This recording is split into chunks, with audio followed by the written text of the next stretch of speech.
The Detroit Pistons dominated whatever was left of the Indiana Pacers, finally gave them a taste of their own medicine after what they've done to the Pistons the last few years. We'll talk about this dominant win and break it down in today's episode, Locked On Pistons Podcast.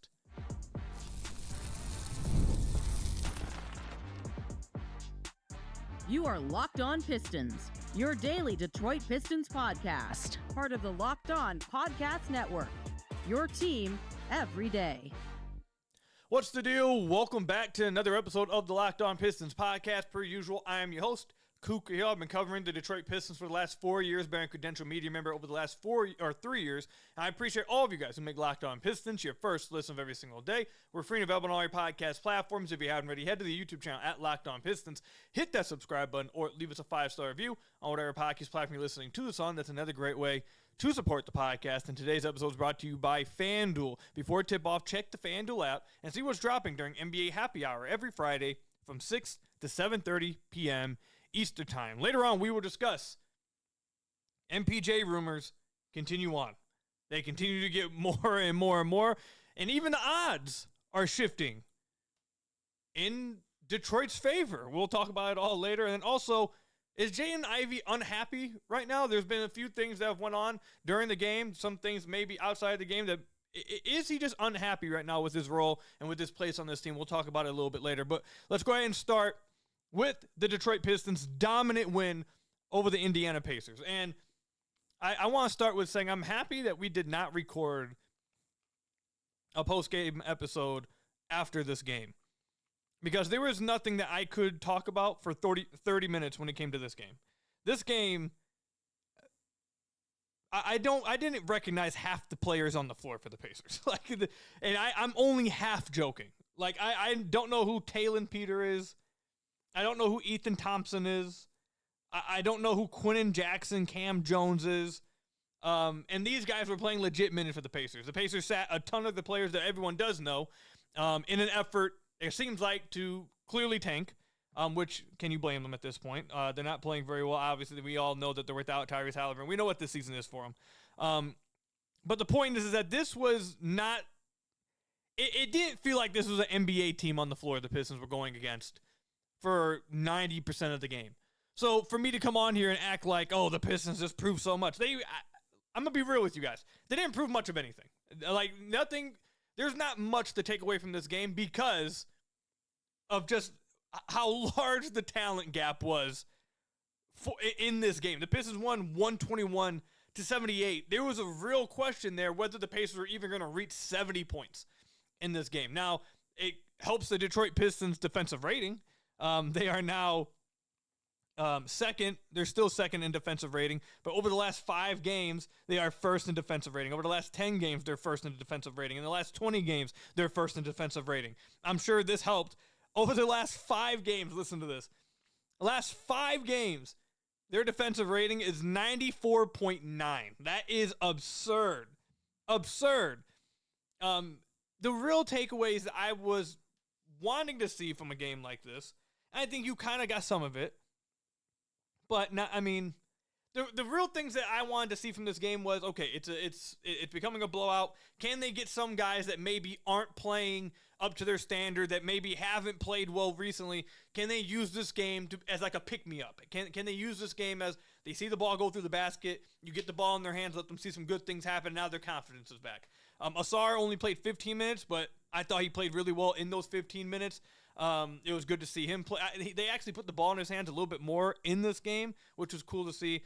This was a game I was expecting to see Jaden Ivey get a really good chance and kind of utilize his opportunity, knowing that they're not going to lose. This is a clear W game here. You're not going to lose anything here.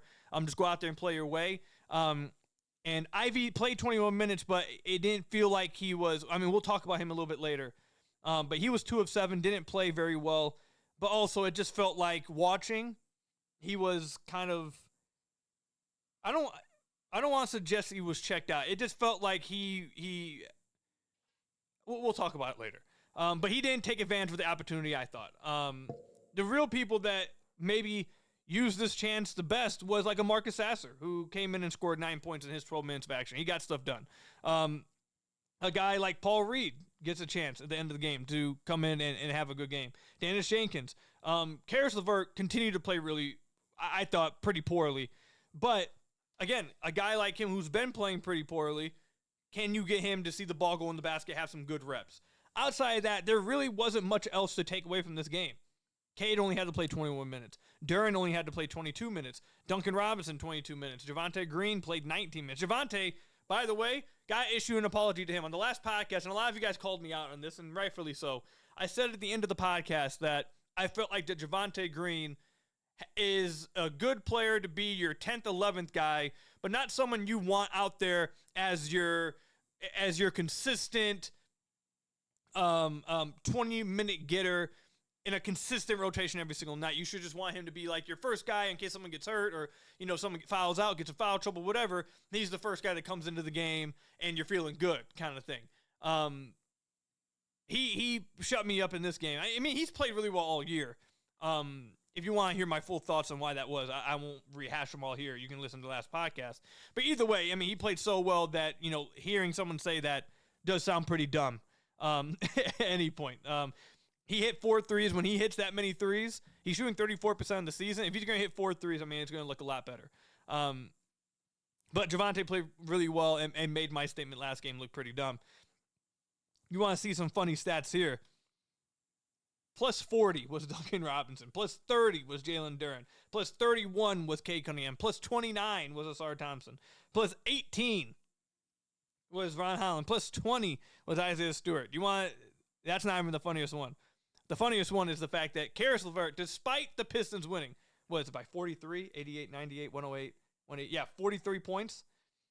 In a 43-point blowout, Karis LeVert was an even plus minus at plus 0. He was even. I don't know how you do it. Don't know how you find yourself fighting to stay as a positive in a 43-win blowout.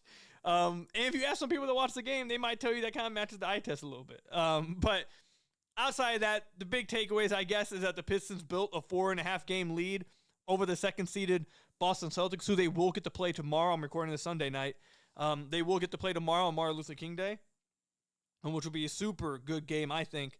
We're going to be really interested to see how these two teams measure up against each other. But the Pistons have a really good chance here. They blew out the Knicks, who thought they were on their way up to kind of catch the Pistons at the 1 seed. Now you got the Celtics trying to catch up and get the 1 seed. Pistons go back-to-back against those kind of teams and really set the tone. I think that really changes if the narrative or if the talk around the Pistons outside Detroit hasn't changed. I think that would really make it change. I mean, the two contenders that want to take it from you get handled by you. I think that would really prove a point. So, good win. They did what they had to do against the Pacers, a G League team, it felt like. But the real test and the real game that we all should be looking forward to is tomorrow night against the Boston Celtics. But let me know, comment section down below or over on Twitter at Khahil. Did you have any takeaways from this Pacers game? Was there anything positive that you got from this Pacers game, despite the level of competition? Let me know. Again, comment section down below or over on Twitter at Khahil. Coming up, the Michael Porter Jr. rumors are persisting. They are continuing. They're not stopping. What's new to the rumors surrounding MPJ and the Detroit Pistons? We'll talk about it, and I'll tell you guys all about it coming up.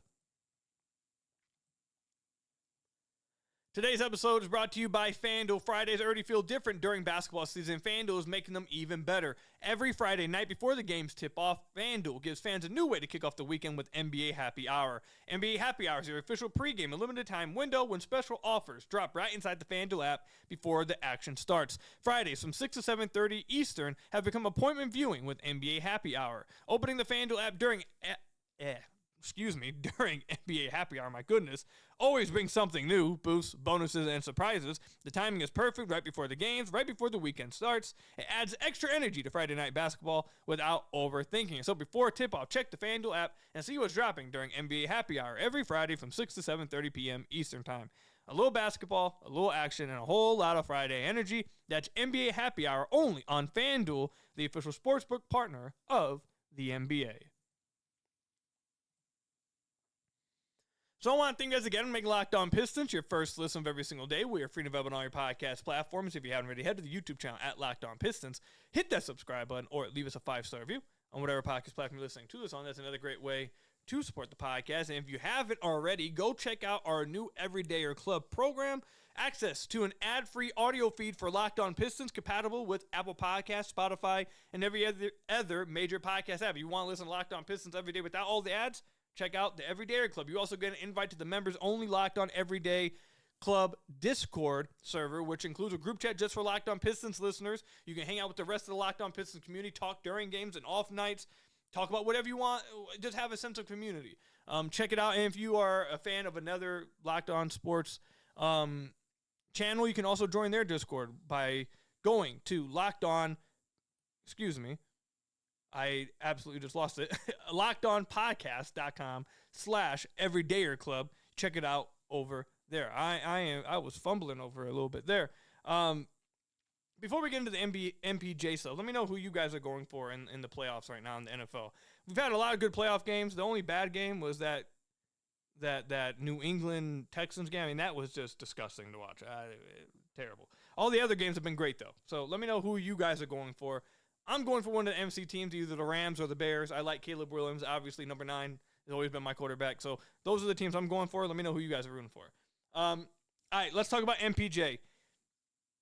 It is January 18th when I'm recording this, and over the last over the last 48 hours, things are heating up. Whether they're actually heating up, we don't know. Whether things are actually heating up involving MPJ, we don't know, but we do know the rumors are heating up. I guess we should start with, if you look at some of the sports books, the Pistons are now the favorites to acquire Michael Porter Jr. They're the favorites. First of all, the fact that there's odds on who's going to acquire MPJ is I think pretty crazy. But the Pistons were moved to the favorites. Do the sports books know something that maybe we don't? Who knows? That's one. The next update with MPJ is that if you go and look at Kay Cunningham's Instagram story, or not Instagram story, one of his Instagram posts, where it's the one where he worked with the Pistons and they gave somebody a car for free in the arena, then that person gave someone else a free car, exchanged it with him, and then that person exchanged it with that. It was, you'll know which post it is. If you go on the comments, MPJ commented. Now, it wasn't nothing crazy, but is he already trying to start the camaraderie? Is he already trying to get hip to the team? He put praying hands and a purple heart. Are we to read into any of that? I mean, the day after the odds shift to him being, the Pistons being the favorite to go get him, and then plus the other stuff we're about to talk about, and now also he comments under Cade's Instagram post. He could be just trolling. I know there's a lot of NBA players that say they like trolling around this time of the year because they know fans will freak out. So he could be trolling, but I mean, I think that is pretty interesting. I'm not going to say it's something to really read into for real, but I do find it interesting. I think this is probably the biggest part, though. According to Pistons Reddit, I believe it is. I'm not on Reddit.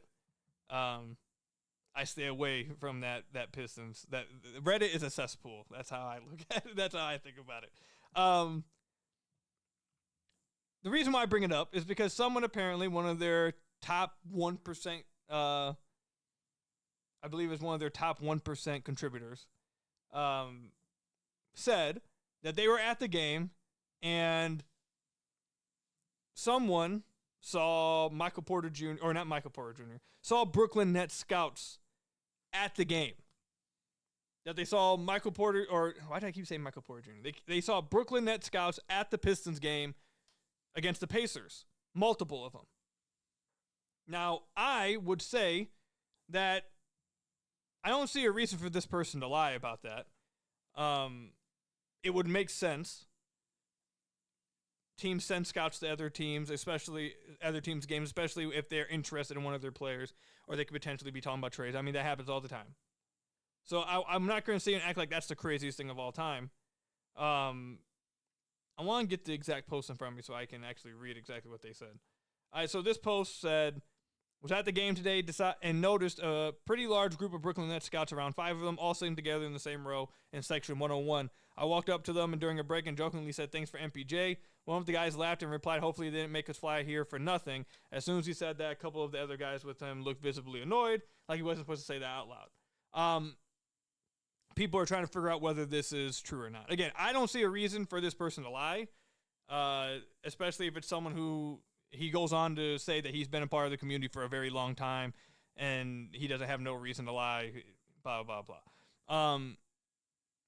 With all that said, we also we've seen Jake Fisher, we've seen other reporters suggest that they've heard the Pistons have interest in Michael Porter Jr. We've talked about that now for weeks.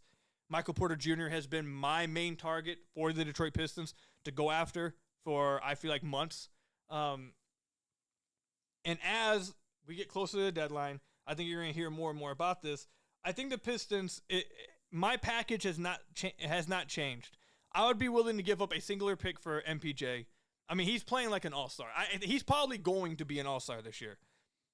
I would give up a pick. I think you should give up Jaden Ivey, give up Tobias Harris, and then maybe throw in and then Marcus Sasser or something. The thing is with the Nets is that they have a bunch of guards already, and I don't really see the reason why they want Jaden Ivey. So my head immediately thinks, well, if the Pistons really do want MPJ, it would have to be involved in some kind of 3-team deal where you're sending Jaden Ivey somewhere else, and then that team is sending what the Nets actually want to them instead of sending them to the Pistons for Jaden Ivey. That's where I think is going to have to happen if they actually do go after Ivey. Now, there has been some things, I'll go ahead and let you guys know on some things that I have heard over the last 2 weeks. I have heard, I think I said this in the last podcast, I have heard this is the closest this team has ever been to considering actually making a move. A month ago, Trajan was pretty set in the whole, listen, we don't need to make any moves. If they're great this year, they're great. We weren't expecting to be that great this year. We'll take it. Whatever happens as a cherry on top. That's how they were thinking a month ago. But especially after that Knicks win, I was told, and I had the understanding that it was the most this team or this front office has went, man, do we actually have to make a move? Like before, they were pretty sound in their commitment to, we're just going to stay the course. It is what it is. We don't even have to do anything. But after that win, it felt like there was some kind of shift, a little bit of a shift. Now, I'm not saying that means they're going to do something. That's not what I'm saying. What I'm saying is it went from, I would say, like maybe 80-20 they won't, to like maybe 60-40 they won't. Like it shifted to where, okay, we just beat the Knicks like this. The East is wide open. We might be closer than we think, or closer than we thought we were going to be. We might actually be able to do this if we were to make a move. Should we actually do something? Like, I think that's where the front office is at right now. They're very uncertain and I'm not saying that in a bad way. They are uncertain in a way of, there's a lot of people that will feel like that either route is not bad. But before, like I've said, they were pretty safe in saying this is what we're going to do. Now it's like, okay, we got to consider this. We got to think about doing this for real. So I was told this over the last 2 weeks.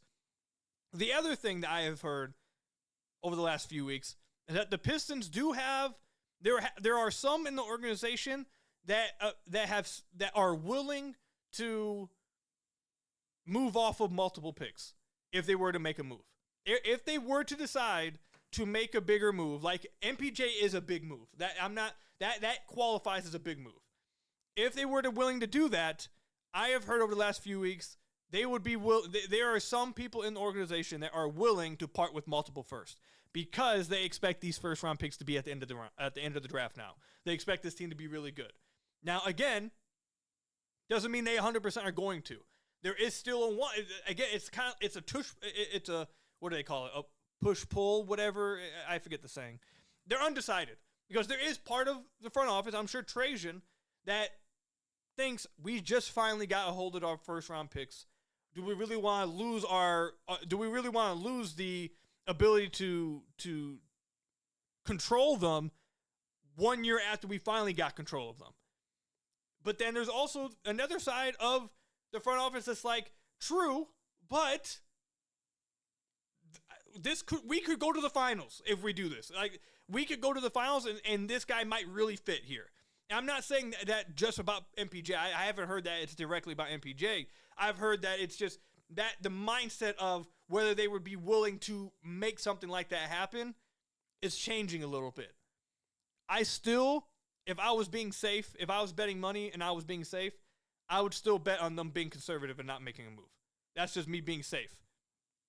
But they are increasingly considering being a little bit more aggressive than they were, and I don't think it's a coincidence as all of a sudden you're hearing Jake Fisher say teams are saying that the Pistons are gouging the market of Jaden Ivey. I don't think all of a sudden it's a coincidence that you're seeing the Pistons shoot to the top of the MPJ odds, I guess. I don't think it's a coincidence that you're also hearing that there were Brooklyn Nets scouts at the game. I don't think it's I don't think all of this is a coincidence. I think there's a real chance the Pistons might do something. And again, as I've said multiple times on the podcast before, I don't wish to be in Trajan's situation, in his position. Because I don't know. I've said this for weeks now. I'll continue to say it. I would like them to make a move, but if I actually was the head of the front office and I'm sitting there looking at two buttons and it's make a move, you're going to go give up these assets for this guy or stay the course, I'm sitting there, I'm sweating. I'm that picture of the dude with the cartoon character wiping sweat off, looking down at the button. That's me. I don't know which way to go. It's easy for me to sit behind a mic here and say, be aggressive, make a move. If I'm actually sitting there and I'm control of this whole team, I see how good they are. I see the pros and cons of both. I don't know yet. And it might go all the way up until the deadline because this team they're undecided. But all this stuff happening. It's not a coincidence, I think. And for what it's worth, there were multiple people. That said that they saw net scouts at the game. It wasn't just one person. There was multiple people saying it. Again, I don't see a reason for them to lie. All these people to come together and lie. I mean, I'm not going to sit here and act like I confirmed it. I haven't gotten a confirmation from anybody. But I would assume that there wouldn't be 10-plus fans all of a sudden just lying, saying they saw the same thing. So let me know, comment section down below, or over on Twitter at Khahil. If you believe what's being said is true, where do you stand? What do you think about all this? Again, let me know, comment section down below, or over on Twitter at Khahil. Coming up, is Jaden Ivey just unhappy? Is he unhappy with his role, what the Pistons are asking of him? We'll talk about it coming up. During basketball season, there's nothing like being in the building, the energy, the crowd, that first big run that gets everyone on their feet. Fans want to be there for those moments, not stuck refreshing screens and guessing what tickets are really going to cost. That's where Game Time comes in. The Game Time app gives fans the advantage back, making it incredibly easy to score amazing tickets. Fast, simple, and without the guesswork. Browsing the Game Time app is straightforward and intuitive.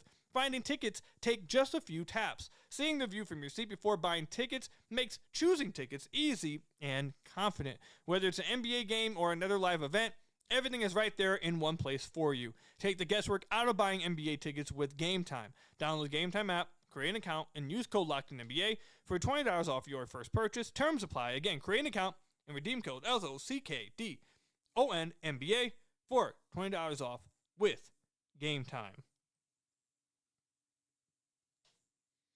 So I want to thank you guys again for making Locked On Pistons your first listen of every single day. Free and available on all your podcast platforms. If you haven't already, head to the YouTube channel at Locked On Pistons.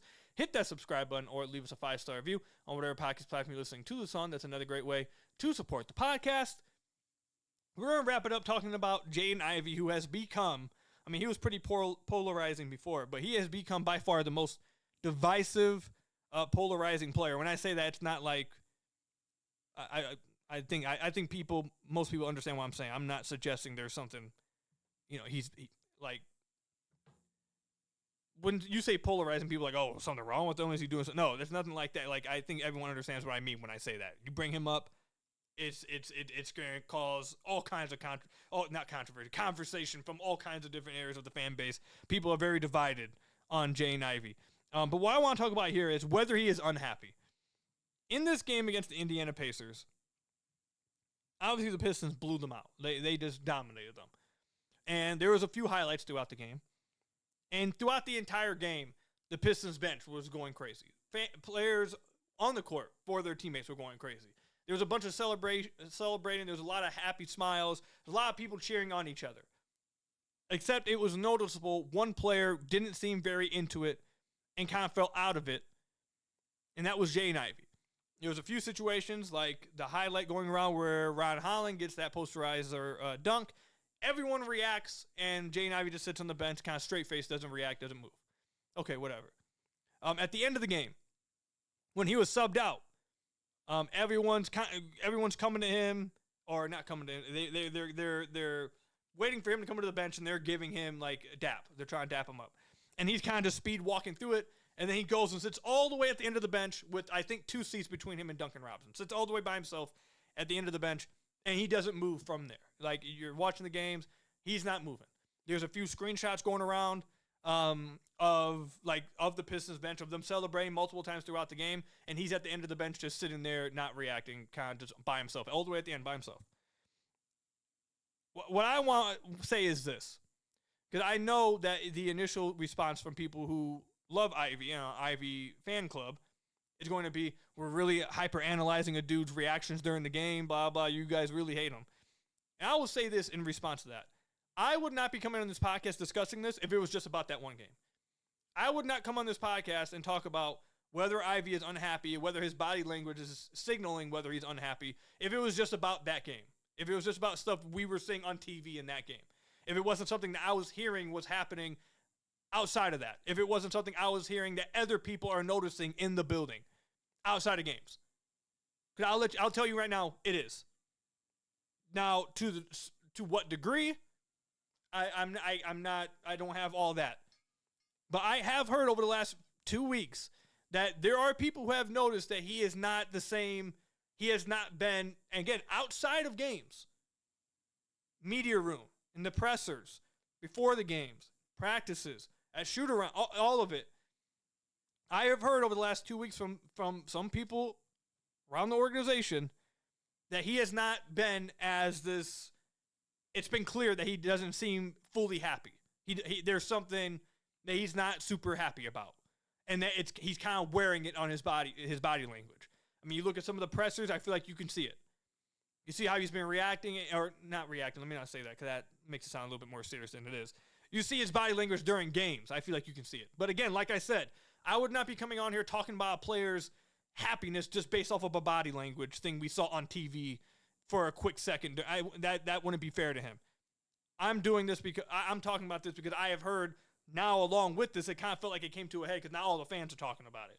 And I had been hearing about this behind the scenes for the last 2 weeks. So why, now that I'm saying that, I want to talk about why do you think he's unhappy?